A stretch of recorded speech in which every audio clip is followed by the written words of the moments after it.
Olá, minha amiga, meu amigo. Hora da nossa conversa nesta quinta-feira, 17 de julho.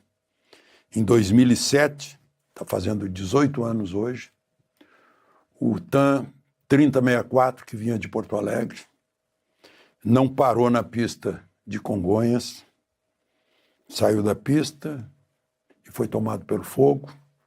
299 mortos, eu diria 300, porque tinha um bebê no ventre de uma mãe. E isto é uma gravação, eu estou pousando em Congonhas nesta quinta-feira, pela TAM. Espero chegar bem. Vamos então aos assuntos de hoje. Lembre-se de se inscrever, se ainda não fez isso, e ao final de deixar o gostei ou não gostei.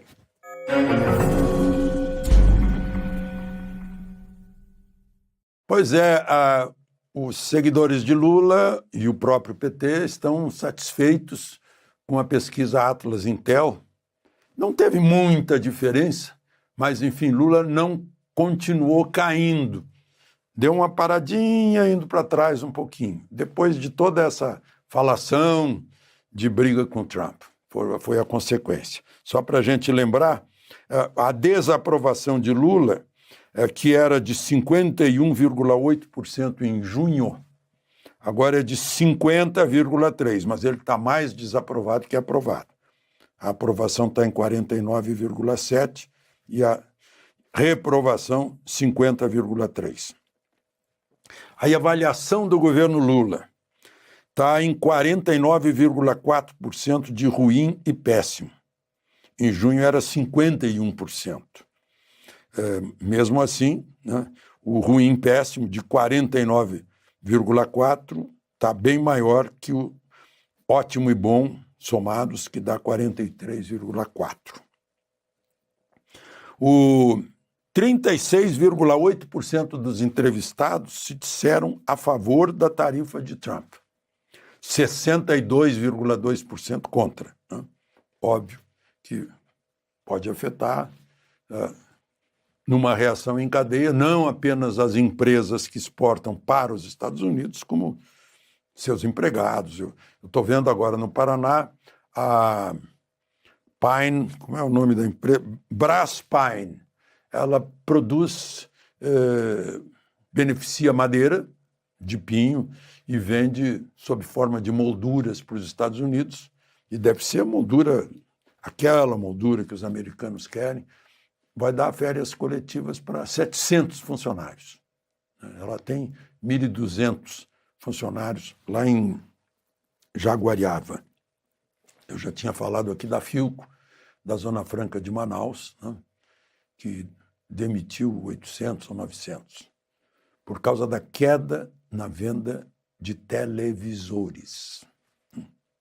É uma mudança do mercado, né?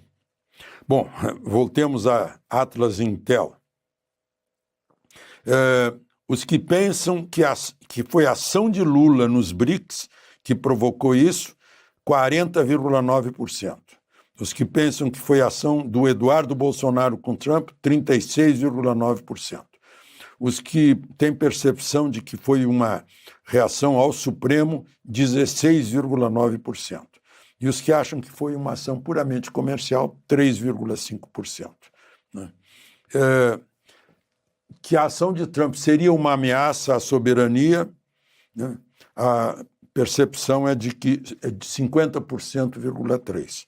47,8% acham que não está ameaçando soberania coisa nenhuma.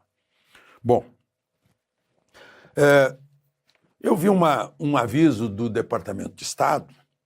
Na semana passada eu contei para vocês que os americanos, olha, se continuarem com essa ideologia de Lula dentro da Organização dos Estados Americanos, a gente simplesmente não entra mais com 50% da sustentação da OEA.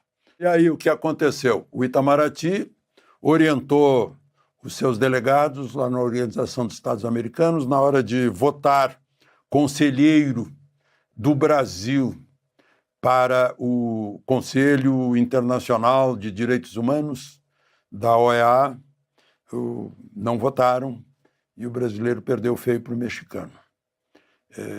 Parece que era para avisar, olha, menos gente aqui do Brasil na área dos direitos humanos que está examinando. Né? Veio aqui aquele Vaca, né? Sobrenome Vaca. Enfim, um dos pontos delicados da OEA é a Comissão de Direitos Humanos.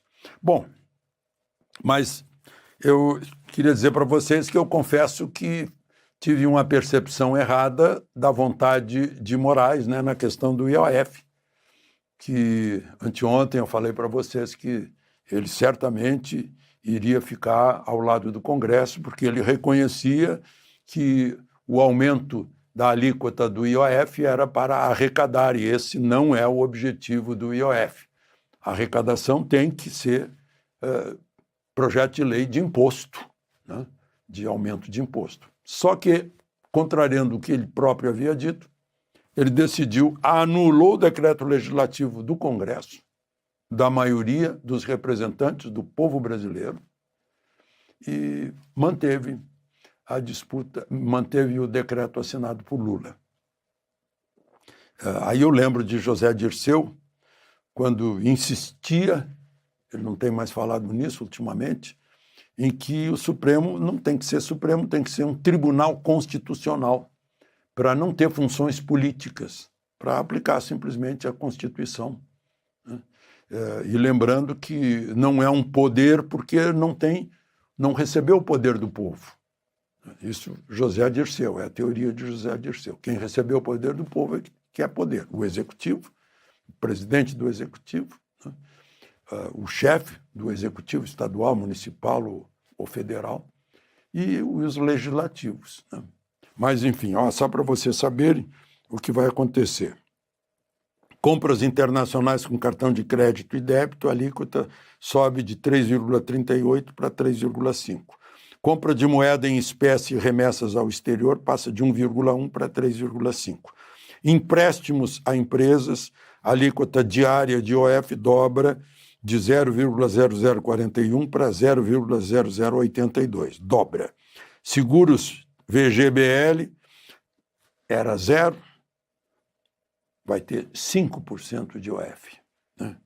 É uma previdência que as pessoas aderem a essa previdência sonhando com a alíquota 0.